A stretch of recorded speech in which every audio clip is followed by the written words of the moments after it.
And we are live. Welcome, my friend. Season 2, man. Season 2 of the Serve podcast. And we're starting off with a banger, something incredibly close to my heart, something incredibly close, I know, to Adam also, which is the topic of parenting. And I feel like, having conversations with Adam, something, although, Shane, you're not a dad right now, something that I feel that you also provide a great amount of knowledge also to, like you also counsel Adam and you counsel me a lot in this topic. So first question, man, straight off the bat, how do you feel us covering the subject of parenting while you're not a dad yourself right now?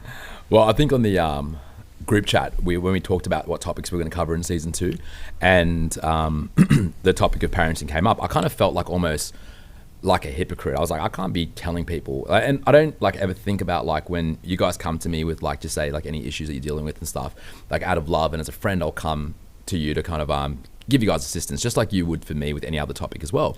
But even after I talk to you guys about like say parenting or anything like that, I kind of feel like hypocritical. I'm like, oh, like who am I to be giving people, I guess, not that we ever give people advice in these podcasts. Do you know what I mean? It's more just us kind of sharing our own experiences. And that's what made me feel more comfortable about talking about this when I don't have my own kids. Sure. But I was just a bit like, oh, I don't feel like listeners would want to hear what someone who doesn't have a dad, someone who, doesn't have children has to say about parenting. You know what I mean? Like, why would they listen to me? But then you guys brought up a really good point about the fact that even though I don't have kids, I am a kid to someone. You know what I mean? I have parents. And it's also good to hear the other perspective or the other side of the coin, and talking about how I guess my own parents have impacted my lifestyle as well. So I guess that's going to be my contribution today, coming from that perspective. No, I love that. What about you, Ads? I know that we normally bring you into the podcast like a little bit later, but how do you feel about covering things like parenting today? Man, it's so fresh in my life at the moment. Yeah, like everything I'm doing, I'm learning to be a parent. Like Connor's 22 months at the moment, and yeah, it is. If I look at 22 months ago, how different my life was then to what it is now, like, man, yeah, I've just been going through a masterclass of it, dude. It's intense. Yeah, it was kind of one of my. I was the one who I think suggested in the group chat that we do parenting because, yeah, I just feel like I come to you guys a lot of the time when I'm having parenting issues, and like Shane was saying, like he feels like a phony when he's like giving me advice. I'm not a phony, but he doesn't have the best experience with it, but you'd be surprised how much your advice has helped me. And even if it's just finding strategies in those crazy times where you're super tired and you have the tolerance and the empathy isn't there, there's still tools you've taught me to help me through those situations. Yeah, it's beautiful. So don't doubt yourself. Yeah. Thanks, man. I find it's a good thing sometimes like that when you have someone who's not a parent, who's on the outside and who can give you like an objective opinion, they can give you objective advice. I think there's a lot of value in that. And even myself, I've got children, I've got a daughter who's almost 8, a son who's almost 5. I don't knock back anyone's advice, even if they're not a parent. But I did have a question for you, Shane, because I often come across this like really uncomfortable conversation sometimes with people where if they're not a parent, I'll often, and I think you can maybe like attest to this as well, Adam, like when you become a dad or if you become a mother, you experience this new level of love that you've never come across. And it is absolutely profound. But you also come across this new level of vulnerability, this fear of losing your children that you've never experienced before. Like, so my question to you, Shane, is how do you feel as someone who isn't a parent yet, if I was to say to you, the level of love that you will experience as a parent, like you'll never understand until you are a parent. Like you might think you love things now in your life, but that drastically and dramatically changes once you become a dad. Like, do you find that offensive? Like, do you get angry at that? Like, do you understand my perspective? Yeah, no, totally do, 100%. And I even think about, it's funny, like when you talk about giving advice to people, right? It's like usually, first of all, I hate giving like advice. I hate the word advice because, you know what I mean? Like we don't have a right to advise anyone. But then it's like, I guess when I'm giving guidance or just contributing to discussion with you guys about parenting, it's like I don't have past experience to base it on, but what it does, it comes through with empathy, thinking about what would I be like in that situation if I had kids? What would I try to do? Do you know what I mean? And I think about that all the time, about when I am ready to have kids in the future, how my life is going to change, and just seeing what Adam's been how Adam's been processing the last year, that's going to help me in the future as well, right? By learning through you guys. But I always think about not just my physical life, how would my internal world change when I have kids? And even just when I started dating Lorna, when I was single, I felt invincible. I felt indestructible, and I, hand on heart, felt like I didn't care about death. I used to always say that, I didn't care about dying. I'm more focused on living, right? I wanted to make sure that I was doing everything that I'm meant to be doing while I'm alive, and I didn't really fear death at all. And hand on heart felt that, right? Yeah. But even just being in a relationship with Lorna, I'm I started fearing death more because I just love life with her, and I just want that to continue. And then I start thinking about when I have kids, that's just going to be amplified tenfold. Do you know what I mean? So it brings that element of vulnerability, that element of fear, even without having to just thinking about it, right? So I get what you mean, but then I guess the only love that I can compare it to is my love for God. Yes. Do you know what I mean? And that's and from a young age, I've always said I love God, I believe in God, but I only understood what that meant a couple of years ago. Sure. And I only understood that feeling of just overwhelming unconditional love. Yeah. A couple of years ago, when I understood what it's like to be in a relationship with God. And I've said it in the podcast before, I love God more than I love Lorna. I love God more than I love my family. I love God more than I love you guys. It's such an when you learn how to have a relationship with God, it's so incomparable to any other love that you have on this planet, right? And it's sometimes I'm just sitting there at the beach just thinking about God and what he's done for me in my life, and it's just this flush of just it's hard to explain. It's just this flush of love and just bliss that just, what I mean? And that's the only thing I can compare it to. I think the biggest contrast in that, and I think you might have some insight into this as well, Adam, is that I think the biggest difference between having a relationship with God and having the love that you have for God versus say having children, and this is a mistake that I find parents make, and this is a mistake that I've made, and this is what actually causes the majority of my suffering, the majority of my anxiety, is that with a relationship with God, is that, we view God as our Father. He's looking after us. Where the mistake that I've made is that I try to be God in my kids' lives. I'm trying to control what they can't control. I'm the one that's looking out for them. I'm the one that's trying to give them everything. And where, in contrast to a relationship with God, it's we give our problems to God. Where with my children, I'm trying to take their problems and I'm trying to solve it for them because I love them so much.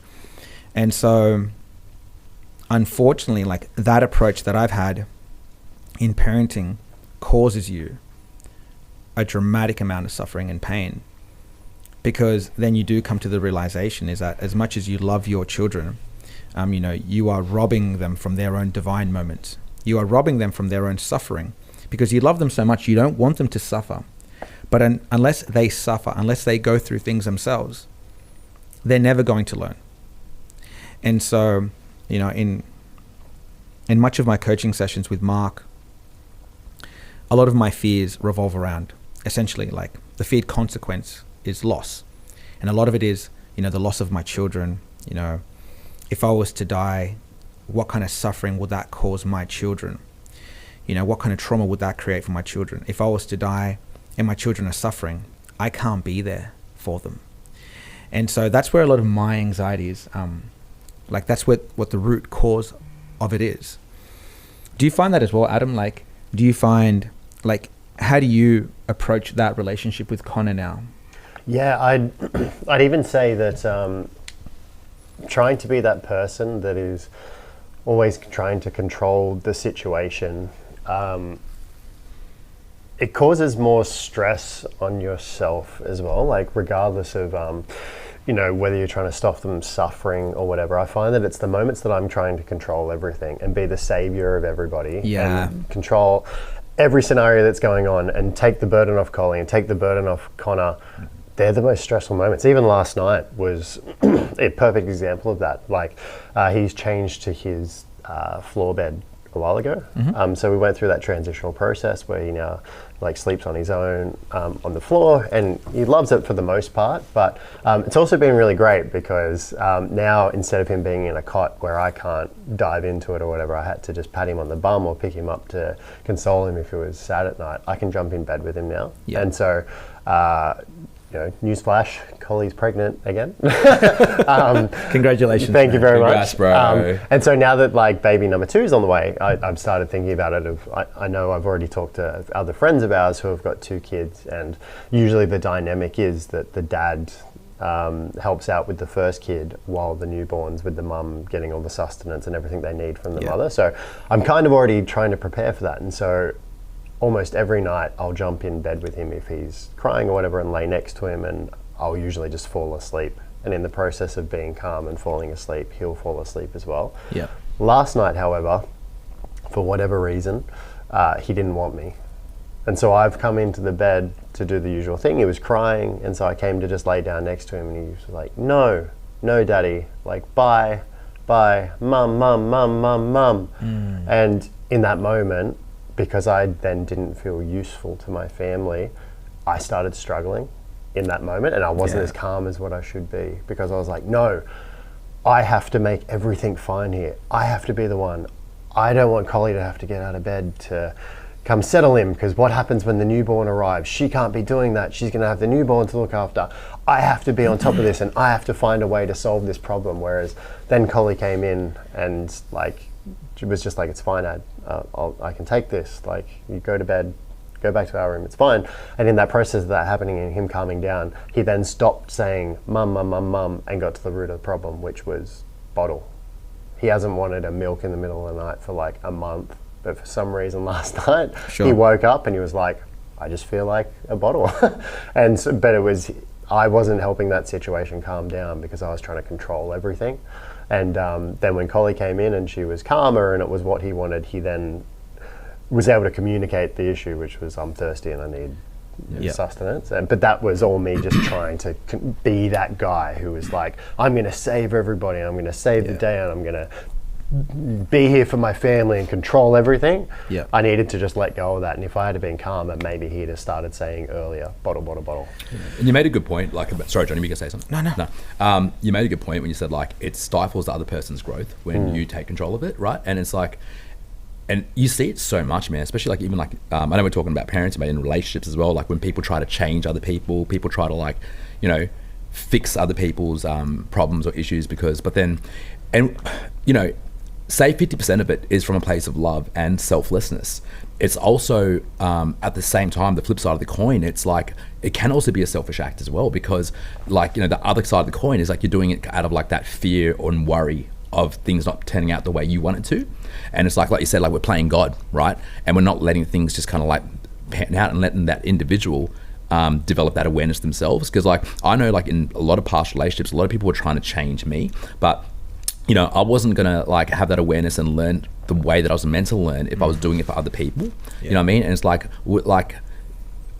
we have to let things fuck up. We have to let failure occur, because that's where the growth is. And sometimes we just got to kind of sit back and let things pan out. And I even noticed with like you were saying before with your kids and stuff, I noticed it with Lorna's health, right? For a while I was trying to, with my own life, I'm just happy to surrender and let things just kind of pan out the way it is, just surrender to God. But then when Lorna's health was with her migraines and taken her to hospital and stuff, I started getting thinking I had to fix it. Yeah. And I was thinking all right, what can I do? I'm going to do this. I'm going to book these appointments in. And then I was I didn't turn to God for any of it. I turned to him with all my problems, but I didn't like, you know, there's no intercession there where I'm praying for her. Yeah. So then that's when I kind of flipped it and was like, you know, like before we do anything and plan anything, let's just pray together, or like I'll go and pray for her, because same thing. I was just like, it's funny. It's because you love people more than you love yourself, right? Yeah. You love your kids, you love your wife more than you love yourself, and it's like it adds so much pressure. Yeah. When you, as opposed to looking at it for your own problems. Yeah. It's crazy, man. Like, I don't fear like dying myself, but I fear like what it would do to other people. And like my brain is so fucked sometimes, right? Where I'll be like, it'll go to these kinds of problems. It'll be like, what if you die and there's a heaven, but then your children aren't your children anymore? Wouldn't that be depressing? And it just goes to show you then that fear of loss, like that fear of that love of that you hold for your children is that intense. And I think we've said it so many times, like the issue is control, like that control.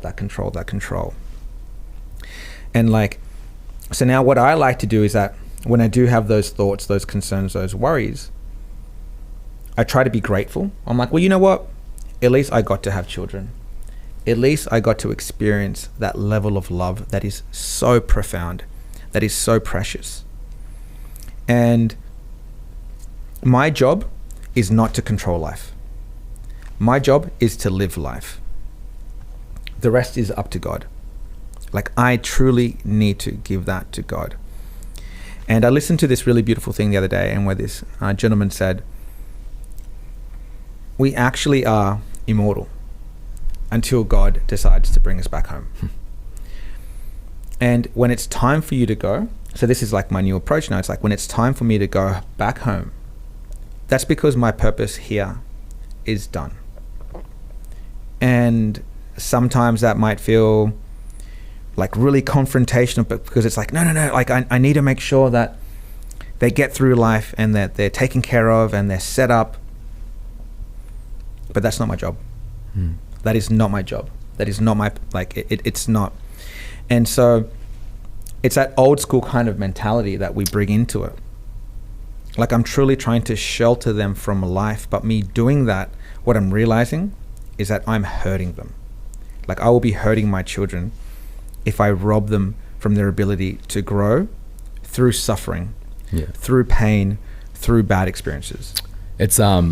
It's crazy. Like when you said that, I used to think about that all the time too. Like, you know, would all this matter when we're dead? Like, you know, like when we're dead and gone, would this family that I used to like be, you know, that was causing me so much trauma at the time, like when I was younger, would that matter when I'm dead? Like, would I even know them? You know what I mean? But then, like, it's funny. I think like one of the keys to life is understanding that polarity of detachment, but also unity. Do you know what I mean? Yeah. It's such a polarity. Like, you know, we're all unified and we're all here for one another, but we also have to like detach from it. And there's, when you were telling me that, I started thinking about that, the Gospels, and I think you probably know what I'm going to say, but it's Matthew 10:39. If you cling to your life, you will lose it. But if you give up your life for me, you will find it. Yeah. It's such a beautiful thing, man. And the thing is, like, we as humans just cling on to the physical so much that we're actually like lose sight of what life is. Yes. Do you know what I mean? We cling on to the physical, like, you know, the cars that we drive, the clothes that we wear, the job status that we have, the house that we live in, the people that we surrounding ourselves with. And it's like, do you remember when Jesus was preaching in one of the synagogues, and his mother and his brother came to visit him, and they couldn't go see him because the crowds are too big. And then one of the disciples said, oh, like, you know, Jesus, like, your mother and your brother's here. And then he goes like, who is my mother and brother? He said that, and he wasn't saying it to be rude to Mary and his family, but he was saying it to prove a point, right? And he was saying like, anyone who believes in God is my mother and my brother. You know what I mean? Like, and it's that's that whole like understanding that in this life, there's all titles, right? Son, brother, mother, father, uncle, sister. Labels, right? Labels. But then when you strip it all away, we're just souls. Yes. You know what I mean? And we're all connected, and we come from this one divine being. That's what I believe in anyway, right? And like, who's to say, if you believe in another life, who's to say that your son was not your father in another life? I remember you telling me You know that, what I and mean? that fucking freaked the shit out of me. Yeah, you know what I mean? But then when you strip the labels away, it's like, hey, it can go deep, man. We can go deep with this. But like, imagine that, like, you know, like, and if you strip it all away, it's just like, take all the labels away. We're just here for a purpose. We're here just to grow closer to enlightenment, go closer to God, and help each other grow. There's a book called The Untethered Soul, and I've totally forgotten who the author is. And there's a part, I think it's like in chapter 3, where he talks about all these different labels and how they cause us suffering. And like you go through these questions that you ask yourself, like, you know, who are you? Like if you were to get a piece of paper and I was to say to you, who are you? And you write down the word Shane. And I'd be like, okay, cool. So you are these letters. And you're like, well, no, that's just my name that I use, you know, so people then can identify who I am. No, I'm not just that. I'm Lorna's partner. I'm this. And you're like, yeah, but those are all just experiences. That's not who you are. And so, yeah, you're completely right. When we attach to these labels, to these physical experiences, that's when like all the pain and suffering occurs. But I've been thinking about this stuff so deeply. Like, I know we can't see it on the cameras right now, but Albert's sitting down in the corner over there. You can see it on my camera. Ah, Hi, Albert. Give a wave. and we went for a beautiful hike down at Heathcote in Sydney. And he asked me this question, and I haven't fucking been able to get it out of my head. And I've been thinking about it every day. I pray every time I meditate. And he said to me, if you knew the exact date and time that you were to die, how would that change your life? And that one profound question has brought so much clarity to my life recently. I heard you talking about that in Roadmap. You mentioned that in Roadmap. Yeah, I've just been thinking about it so much. Like I really have, because it's allowed me to strip back everything and think about everything I'm doing in my life and going, why am I doing these things? Like, what's the reason behind me doing these particular things? And it just brought so much clarity to me in terms of what's important in my life. And obviously, like being a father and having my children is something that is so special to me. It's so important to me. And then, I don't know, I've just been able to strip everything back and just, I don't know, like, I truly think in the next 5 to 10 years, my life is going to look really different. I really do. I think there are going to be many things that I do different. Like, say for an example, you know, I'm currently injured. I'm not going to be able to train jiu-jitsu essentially this whole year. I can't go back till September. And before in the past, I used to train jiu-jitsu, you know, 13 times a week, 13, 14 times a week. And I'm like, you know, when I decide to go back, when I'm healthy and ready, I'm only going to go back maybe 3 or 4 sessions a week, max. And I was like wondering, I'm like, why the fuck was I training so much? Like, why was I spending so much time in something? Like, was it that meaningful to me versus being a father? You know, and I speak to Adam about this all the time, and I've mentioned it so much. Like, I was, not that I was absent, but I wasn't in my children's life as much as I am now, while I was building up my business, while I was building up Wolf Life, while I was training for jiu-jitsu. And I'm like, why was I doing that? Like, why? When I had something in front of me so much more important, something so much more meaningful. And then now reflecting on that question that Albert asked me, I'm like, nah, man, like, I truly have like such a small amount of time on this planet. And it really like helped me strip back the layers in my life that are not important. Like the things that we fucking waste time on. And being a parent, like, I truly feel then, especially like, you don't have time to waste. You have no time to waste. Every moment is so precious. And I recently did a workshop as well with my coach Mark, and it's like this garden workshop where you draw your life as a garden, and you look at the plants and the seeds and the trees that you want to grow or that you want to maintain, that you want to clean up. And then you look at how you're going to nourish that garden. Like, what's the sunlight? What's the water? What's the fertilizer? What are going to be the supports for your garden? And I was really thinking about this parent garden. And so if you guys don't mind, I was going to like share some of those things. Go for it. Is that cool? Yeah, definitely. And I feel like these are really handy tools that people can use. So if you're listening at home or if you're watching, the whole exercise is to grab large pieces of paper, draw the plants that you want to grow. And so this is like my parent plant or my parent seed. And so again, we nourish our garden with a few things. One of the things is with water. And so what water represents are the consistent actions you do. So things you do regularly to nurture your parenting. Okay, so examples might be reading bedtime stories, having one-on-one chats with your child, setting clear and loving boundaries, practicing active listening, cooking and eating meals together. So these are things that you have to do. These actions won't exist unless you do them. Okay? The next thing to nourish that parent garden are sunshine. So things we benefit from exposure to. So these are things that will happen anyway. So you benefit by choosing to engage with them. So for example, going to school events like assemblies and sport days. Those things are going to exist whether I do them or not. But it's me now participating in them, exposing myself to them. Attending kids' birthday parties. Okay, I know they can be chaotic, but it's important to attend them. Family gathering or holidays. Moments when your child is curious and asks questions. So again, that exists because someone else is doing it and I'm participating in it. Opportunities when your child needs comfort after a tough day. Then the final thing to nourish the garden is the fertilizer. This one's really important. This is changes in the environment to help thrive. So changes you make to better support your parenting. And I've got here, creating a calm and structured home environment for your child, finding a supportive parenting community or therapist, setting up a consistent family routine, choosing a school or daycare that aligns with your values, and this one's very important, organizing play dates with positive influences. And I'll come back to that one like a bit later on. So I'm finding now for my parent tree that I'm wanting to continually grow, I really need to nourish that plant with the water, with the sunshine, and with the fertilizer. And that entails particular actions. And again, they're actions that you consistently do. They're actions that we benefit from exposure from.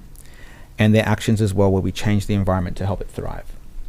And I feel like you were just mentioning, you've got baby number 2 on the way. Have you ever looked at your parenting plant, your parenting tree? Like, have you ever thought about sitting down, writing it all out, and seeing how you can apply those changes?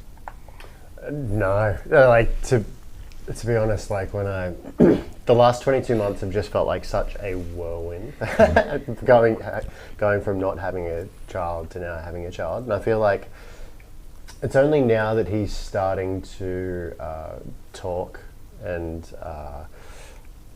understand concepts of things. Do I now start to go like, all right, how do we now start setting like a moral compass?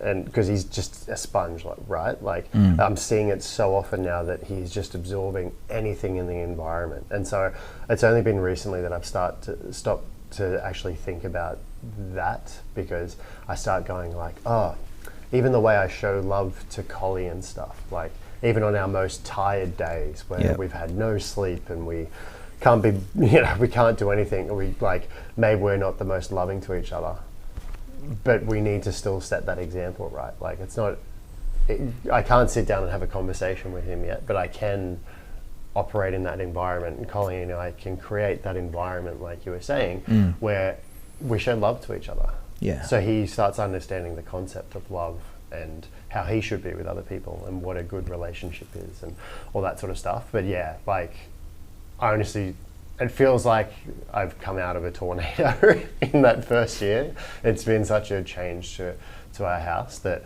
I probably haven't thought about it enough. There's been so many things with changes in work, in, changes in my relationship with Collie, just changes in, what he's brought to our life that it's, I probably do need to sit down and write out that list like you were saying, because it's very, very important, especially when he starts taking everything on board so much. Like, it's actually quite scary when you see how susceptible they are and how quickly they can adapt to things that you're not even conscious that you're doing. Like, it's just crazy. It's funny. I don't think like anyone ever, like, especially the older generation, like our parents, they'll never show that vulnerability to say how hard it was. You know what I mean? Being a parent. So when you have your own kids, you don't realize, like, they didn't know what the fuck they were doing. You know what I mean? And like, you know, like, and you kind of sometimes feel like when you have your own kids, probably like, you're like, shit, like, am I doing this right? You know what I mean? Like, why did it seem so easy? But they just didn't really, no one really talks about it. You know what I mean? Like the struggle, they talk about the good times, but not the bad times. And when I look back at my parents now, like, and obviously like I talked about in previous episodes, you know, experienced a lot of trauma from my upbringing. But I feel like, you know, the episodes that we've been doing is so healing for me. I'm hoping that listeners get stuff out of it. But for me, selfishly, I'm healing from doing these podcasts because it doesn't feel traumatic. It's still trauma because it affects the way that I think and act now. Yeah. But obviously the awareness of it helps, but it doesn't feel as traumatic anymore. I feel like it was very healing talking about it in these podcasts. Yeah. But something that's helped me heal is understanding, like, I think I said in the last episode too, like your parents, they only know what they know. Yeah. And you look back at it in your life, you're like, man, they were just trying to figure it out. You know, they did fuck up, but we all fuck up. We all make mistakes in life, you know what I mean? Yeah. And they were just figuring it out. And probably a lot of their decisions was fear-based. Yes. Do you know what I mean? And like growing up, there's, especially with my older brother, like, it's being the younger sibling, there's always a bit more leniency. I used to get away with a lot. And I was always like a bit of a rebel, but my brother was very conforming. And so I got away with a lot more, but like, it was so much control, like a lot of control. And they had an idea, and, you know, probably being immigrants coming from Malaysia, trying to figure out how to raise a family in a new country that was like so different to the old country, or former country, sorry. And it was probably so many fear-based decisions, right to the point where they wanted my brother, they knew exactly what he wanted, what career that they wanted my brother to have, all those kind of things, right? And it's funny, like, you know, coming from the perspective of a child, like, and looking at children, like, they can go one of two ways, right? You either fall in line or you go the complete opposite way. And it can be so, it can have a huge effect on the child and the way they grow up, right? And I knew with me, obviously I was like married before, in my mid-20s, and what started the breakdown of it was, and I didn't realize at the time, but it was my relationship with my parents that started me kind of, I guess, distancing myself from the relationship. Yeah.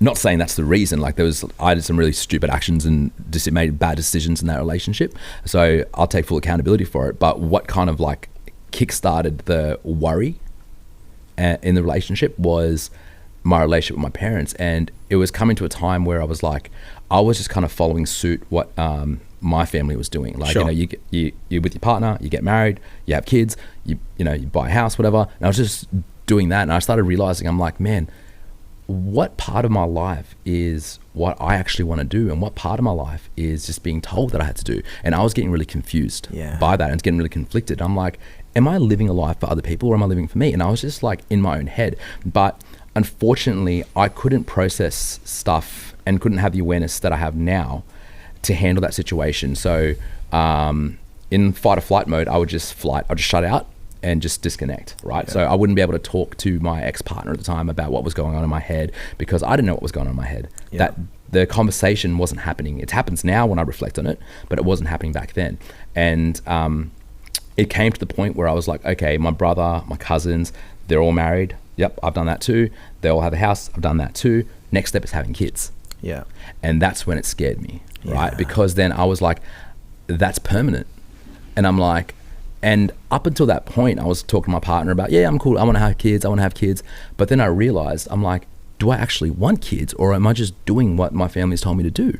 And that's where I got scared. And then I had to tell her, like, I don't know if I want kids. And then that broke her heart, because she really wanted to have kids, but obviously, like, she loved me at the time. She was like willing to kind of like talk about it and, you know, see things through. But then like, I was just like, because I couldn't turn inward, I was focusing more on the outward, and I was just distancing myself more and more, distracting myself more and more, running away rather than trying to like go the opposite way and turn inward, right? I was going outward, running away from the problems.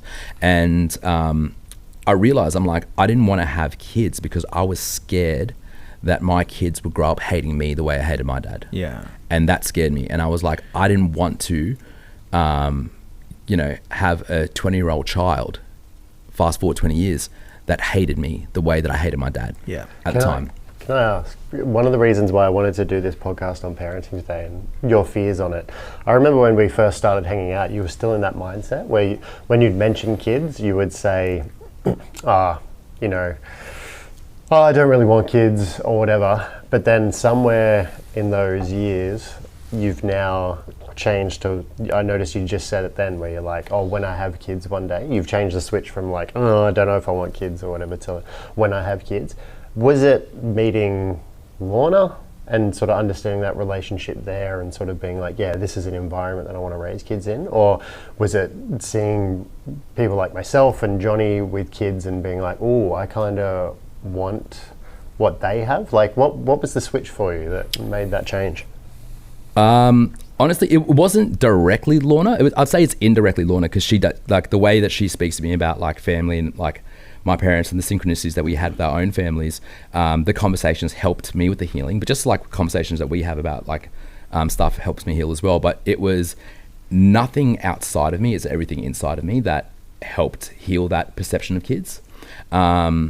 It was healing the father wounds and mother wounds that changed my idea of having kids. Yeah. And the thing is, like, I wouldn't say it was because I met Lorna and fell in love with her. Now it's like, I want to have kids with this woman, because my ex-wife was an amazing person and such a beautiful person and would be an amazing mother.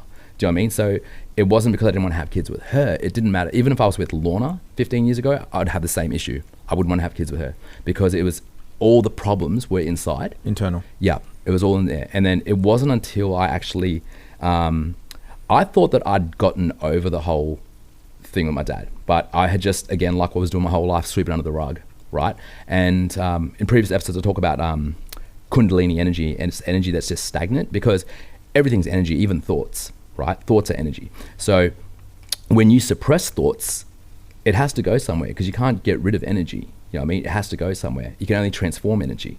And that Kundalini energy was just sitting there for a long, long time, and I wasn't even aware it was there.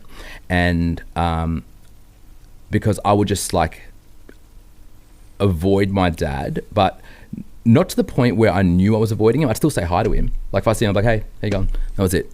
But I wouldn't like obviously have conversations with him, but it was like out of sight, out of mind. I wouldn't think about him. I wouldn't think about growing up. I wouldn't think about how the past is impacting my present. I wasn't thinking about all these things, right? So in my mind, I was like, yeah, I've forgiven him. I've gotten over it. Okay. But I didn't realize it was impacting my decisions about having kids. It was impacting my decisions with partners and relationships, and how I saw, I didn't even value I didn't value marriage, right? Now I do, but I didn't value it back then, because I was like, well, if that's what marriage is, that's what I saw of marriage wasn't really like what I perceive as love, you know what I mean? And it's, and then there was an incident at, during COVID, because I left Marrickville, I left the city and came back and I was living with my parents for a bit, and it was meant to be a few months, but then lockdown happened, and then I was there for like a whole year, and I was seeing my dad every day, and a lot of the triggers were coming back, right? Because I was seeing little things, but I think he knows, like, my dad's a very forward person and is very like, loves to get his way, but he knows not to do that with me, because it'll just be a clash. So he avoids me as well. We just avoid each other, and we just kind of keep things very civil. And I think because I was the only one that really pulled him up on his shit when I was a young child and up until like later on. So he would just avoid it with me. And so it was just very mundane conversations, or just say hello to each other and walk past.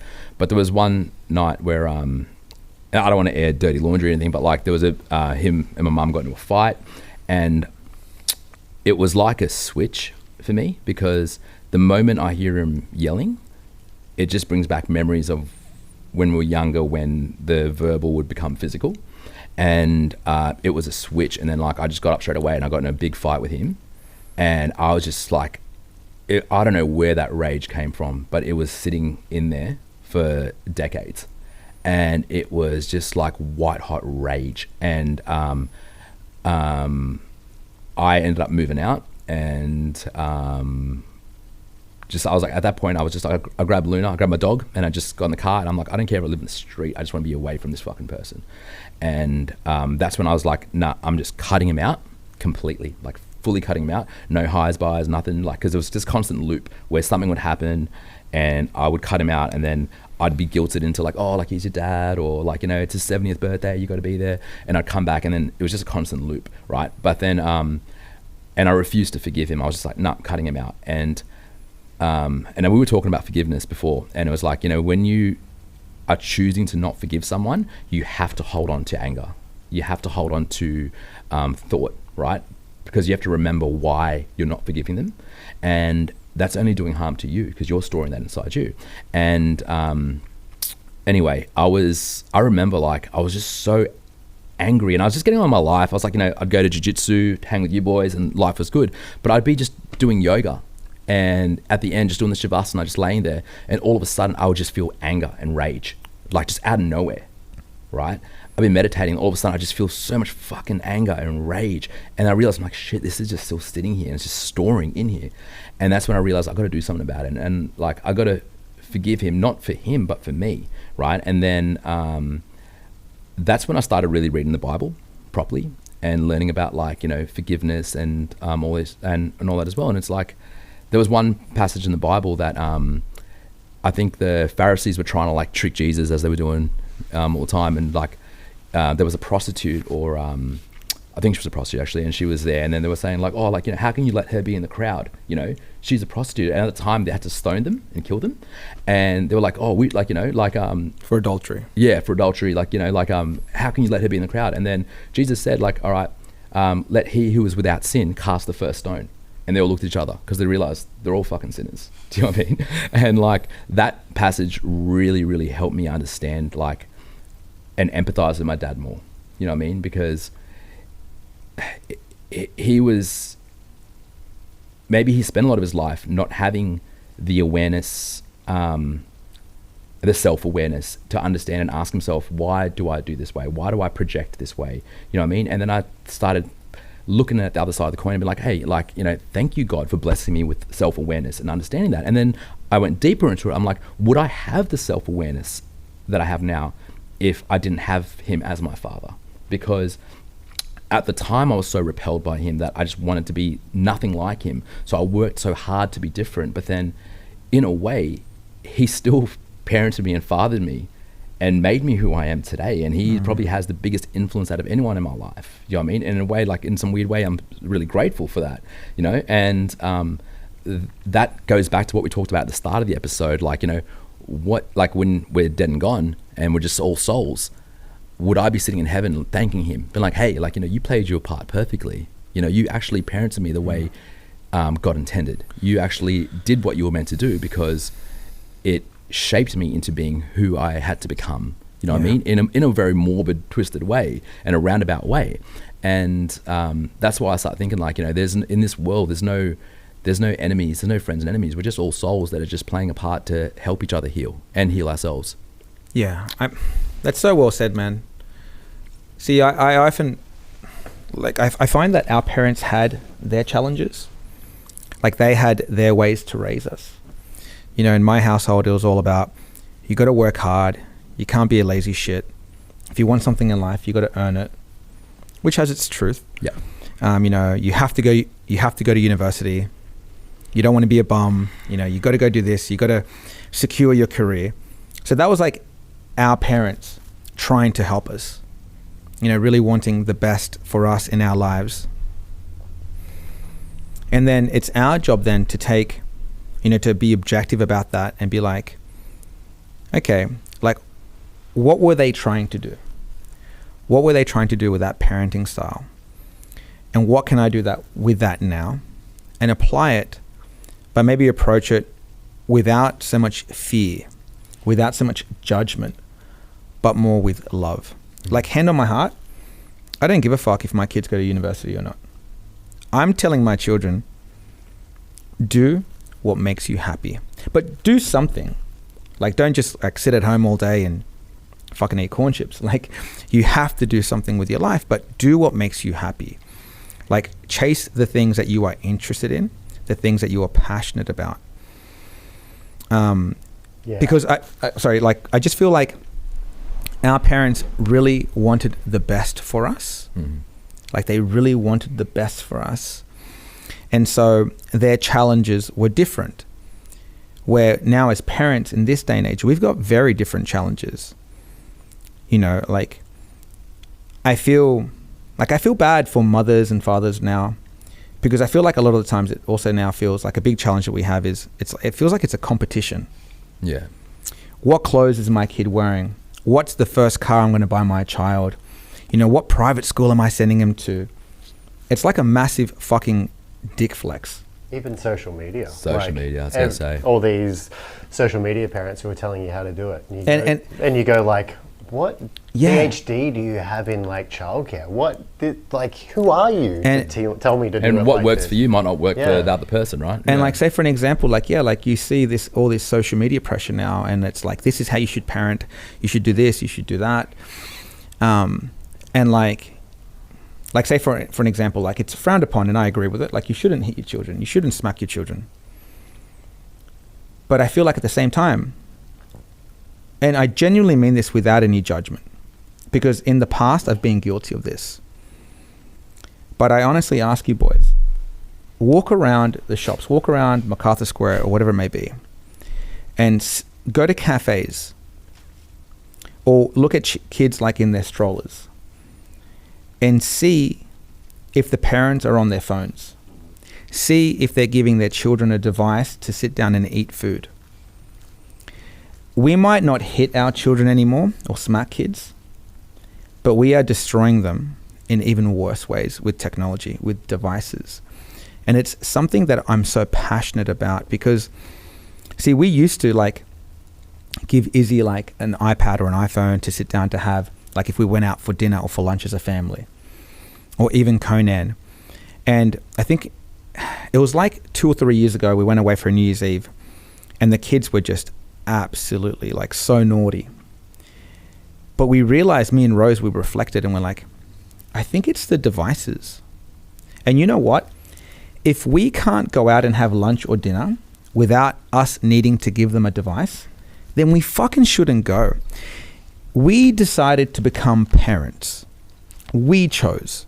And if we can't even spend time and sit down and draw with our children, or play games with our children while we're out having dinner or lunch, then we shouldn't have fucking kids. Like, the epidemic, the amount of mental health trauma that we are creating by giving our children a device is fucking scary. And that's why, like, on one of the points, and I'm sorry, like, I'm super passionate about this stuff, but one of the things I spoke about in terms of fertilizer, so changing the environment to help thrive, so organizing play dates with positive influences. It's so hard as a dad, because you don't want to be judgmental. You know, like, you go out for dinner or for lunch with friends or family, and they've got kids as well, but they're giving their kid a device. And you don't want your kid to have the device. And then, like, your kids are naturally then gravitating to go sit with that child to see what they're watching. And you're like, hey, kids, come back. And they're like, but why can they watch that and we can't? And then you have to have the uncomfortable conversation of going, sorry, kids, look, I just really don't want you on the device. And you're expecting this 7-year-old and 4-year-old to understand why they can't have it. And you're trying to have it in front of your friends who are... Yeah, and you don't want to come... part of their thing of like, we're letting our kids do it, and you're saying in front of us that you shouldn't be doing and it's that. so explain to the kids, fucking... because they have shit parents. It's so fucking awkward, because you don't want to be judgmental of their parenting style, because I've been there, man.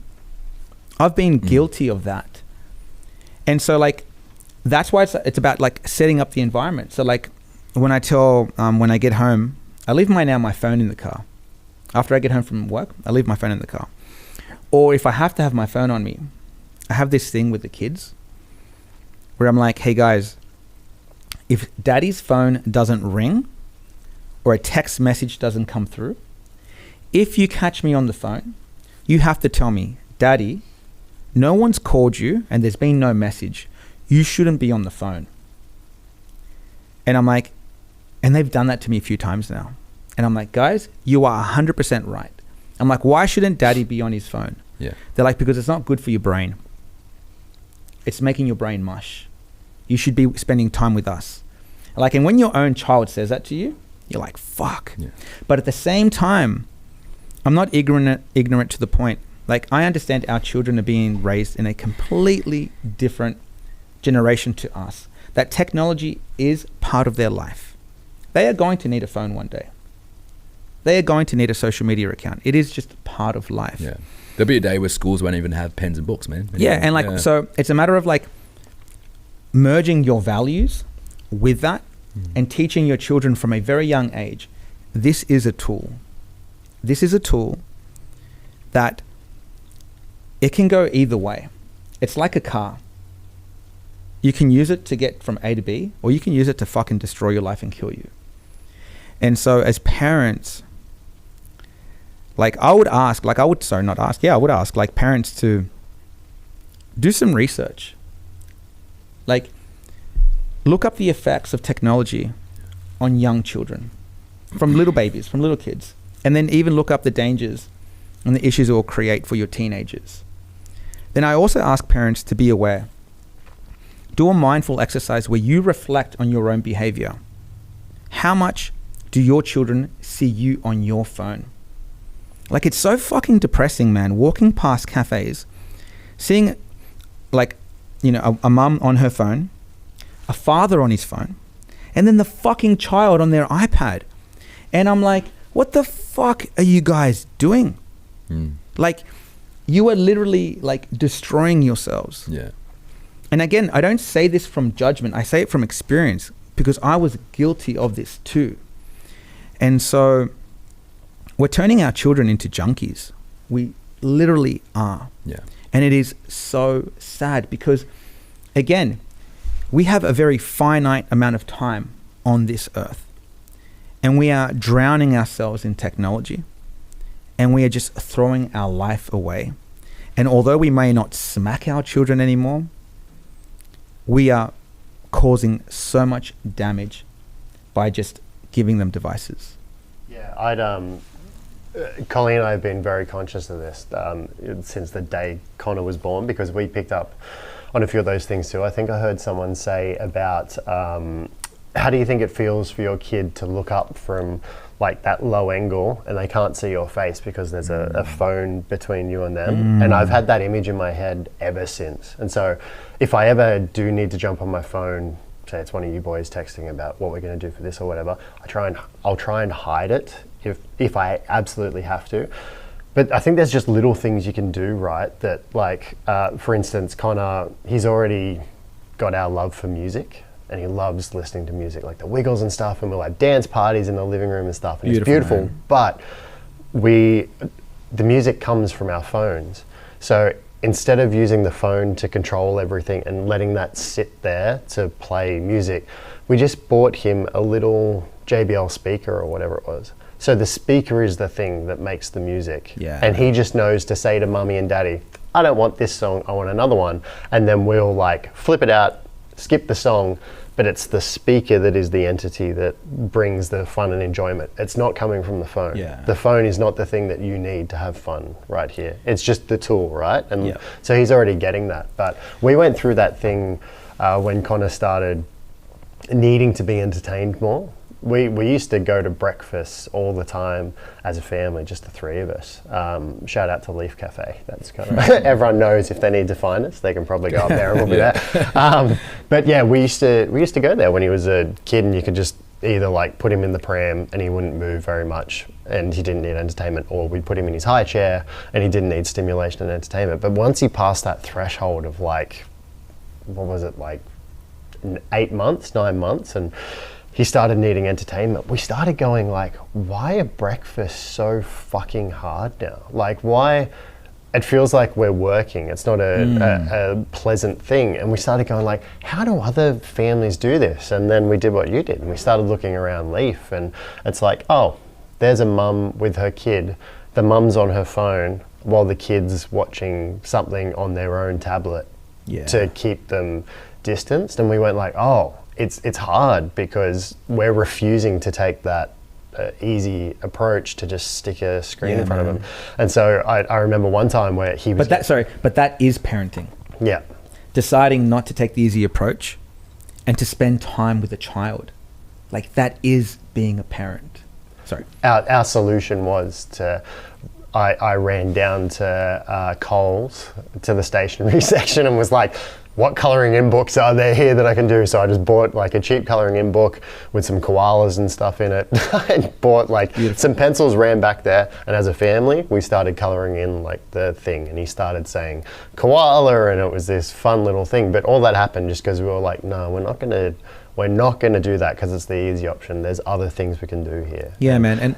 And look, the other thing is, like, I understand, like, things are so competitive now. Everything is so fucking expensive. And mothers and fathers are just fucking so exhausted. Can I say the colouring in book was $5 from Coles? Like, it's an easy win. No, but what I mean is that sometimes, like, mums and dads are getting home and they're so fucking tired. They don't even have an opportunity to, like, parent properly. They're so fried from everything. They don't understand how they're going to pay for the private school. They don't understand how they're going to pay for the private healthcare. They don't understand how they're going to do all these things. And they're just not in the zone anymore. They're not mindful anymore. And so they're just sticking their children with their own tablet, with their own phone. And it's like, I don't know, like I send my daughter like to a private school. And apparently like phones aren't meant to be there. And every time I drop my kids off in the morning, I'll go around this corner and I see like these young girls, like they're always setting up their phones for like these TikTok dances. And it's like, it's fucking scary. It's fucking depressing as well. Yeah. Because it's like, we've created this, like our generation created this. And so that's why, like, as much as we might, you know, bag on or criticize our parents on how they parented us, like, man, like our generation, man, we're guilty of so much worse sometimes, I feel. Like, I truly believe that. Like, I really do. And that's the part of parenting that scares me the most. And so that's why for me, like, I'm just passionate about these things because I love my children so much. But at the same time, I can't control other parents.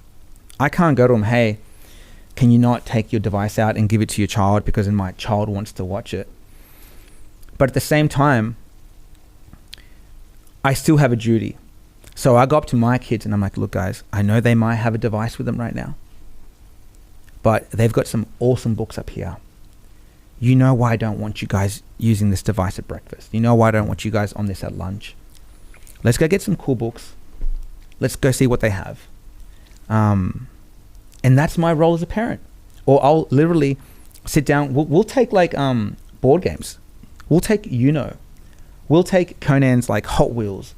We'll take snap cards.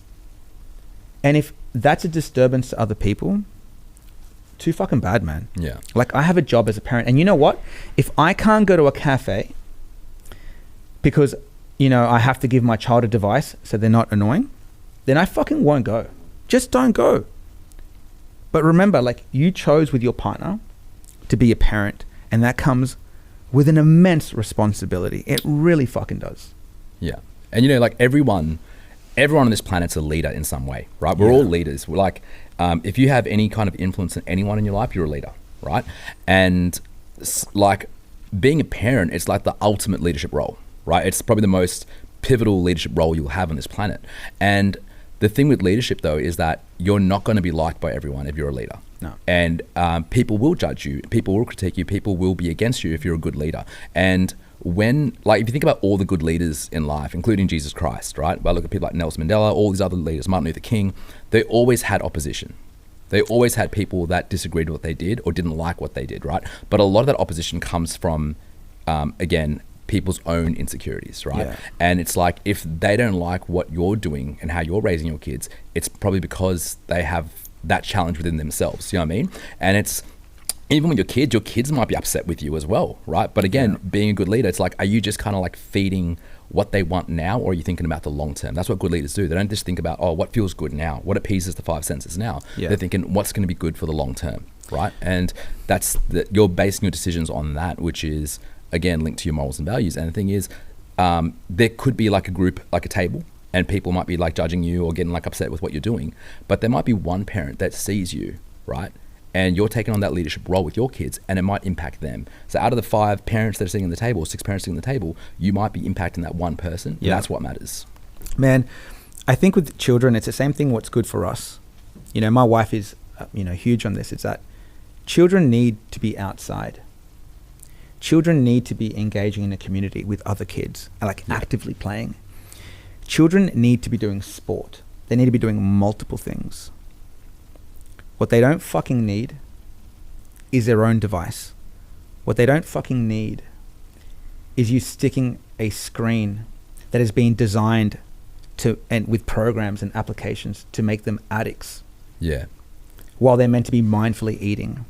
Like even to Buddhist philosophies, it's like I do this thing now where I try to just do one thing at a time.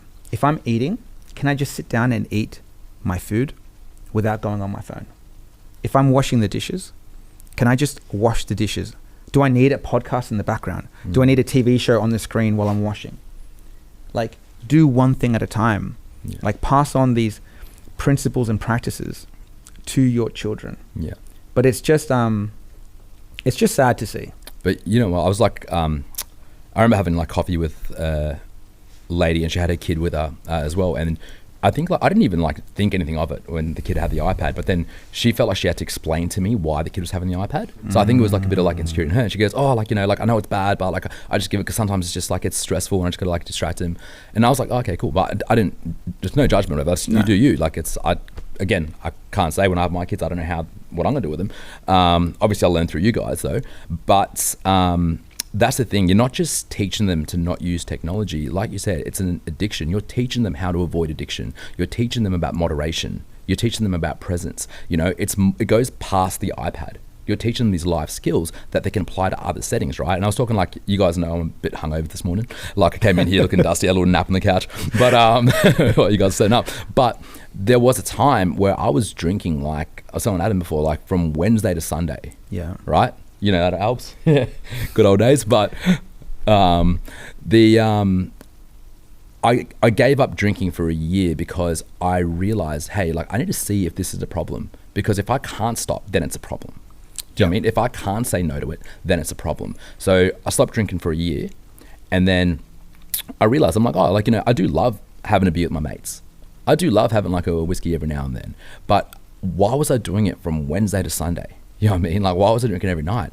It was a form of avoidance. It was suppression, correct, right? And that's the same as the iPad. It's like it's avoidance. You're avoiding going through, I guess, the challenges of parenting, right? And that's the same thing with me. I was going through the challenges of parenting myself because I was doing a lot of like avoidance of that inner work.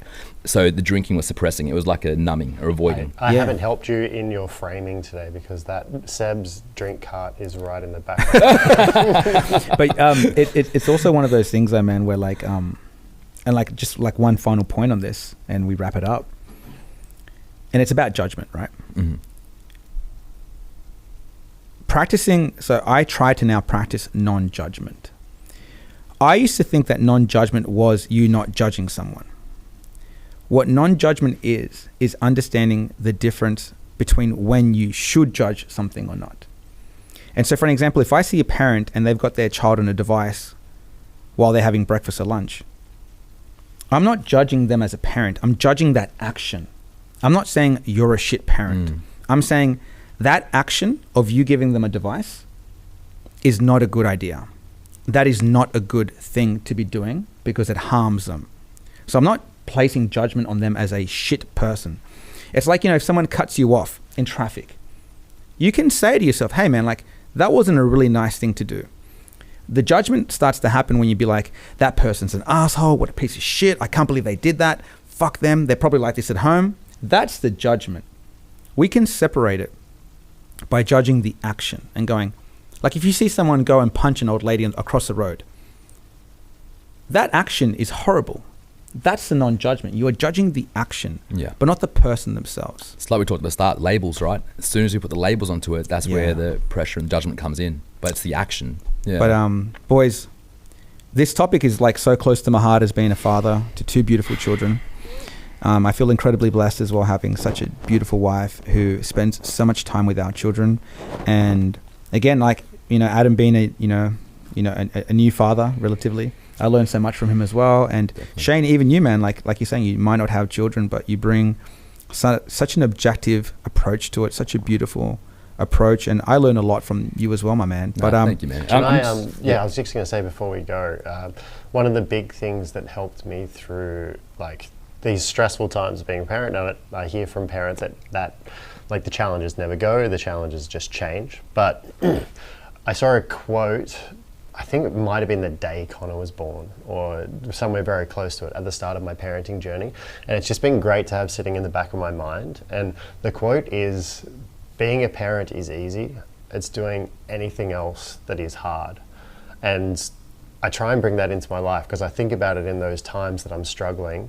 It's like the time last night where like I'm trying to control everything and control the situation.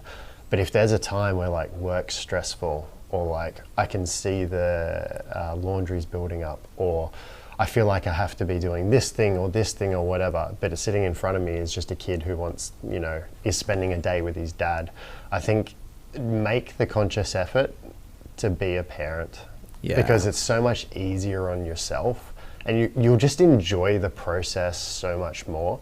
When you're trying to bring all these other things in and do all these other things, it kind of comes back to what you were saying, Johnny, where it's like, do one thing at a time. I use the example of this weekend where like I was so fortunate that on Friday, even though it was a public holiday, Collie took Connor for me so I could finish up work. Because I knew that if I led into the weekend with that work not being done, it was going to play on my mind and I wasn't going to enjoy my time with Connor as much. But I finished the work and I wrapped it up. So then yesterday I could just say, hey, today I'm just going to be dad and I'm just going to be there for him. And we had a mad day together. And the thing is, those days are always there. That time to spend with him, he's always going to have a mad time. It's just whether you want to enjoy the process as well. It's your mindset that helps you enjoy time with your kid, or you don't enjoy your time with it. If you're constantly elsewhere thinking about all the other things you need to do, it's going to be hard. It's going to be shit. It's going to be challenging, and you're not going to enjoy it. Whereas if you just let go of those things and just say like, hey, at the moment, my son's got his hand out and he's literally saying like, Dad, come into the living room and play with him. Yeah. Like, just go do it. Just enjoy playing with him in the living room because you'll feel better about it. He'll feel better about it. Like, because, you know, like one day, you know, you're going to walk into their room and there'll be no more Legos. There'll be no more Hot Wheels. There'll be no more clothes to fix. There'll be no more laundry to do. It's not time to make a change. That song, bro, that song gets my feels. It's so true, man. It's so true. But I want to just finish with a bit of gratitude, though. Like, I know I don't have a biological son, but I'm so glad that my adopted son, Albert, could be here today for this episode of parenting. But nah, legit, like, I know one day I'm going to have kids, and I'm very actually, the first time for as long as I can remember that, I'm actually really excited about having kids one day, right? But I know that God postponed that for me because I feel now, parenting a child, I would have done such a better job than I would have 10, 20, not 20 years ago, I was a teenager, but 10 years ago. But like, and it's a testament to, you're a product of your environment and just being around you guys, you know, seeing you as a parent, Johnny, seeing Adam, seeing you as a new parent, you know, my cousin Jonas, Sean, you know, Michael, and just the way you guys are dads is going to shape me as a father. Do you know what I mean? It's almost like you're the role models that I was yearning for a long time as parents. So I know that when it comes time for me to have my own boys like Shane Jr., little Shania, Shanette, like I'm going to have you guys to thank because just from seeing the way that you are, you know what I mean? So yeah, thank you. Amazing, boys. Thank you so much. Thank you, guys.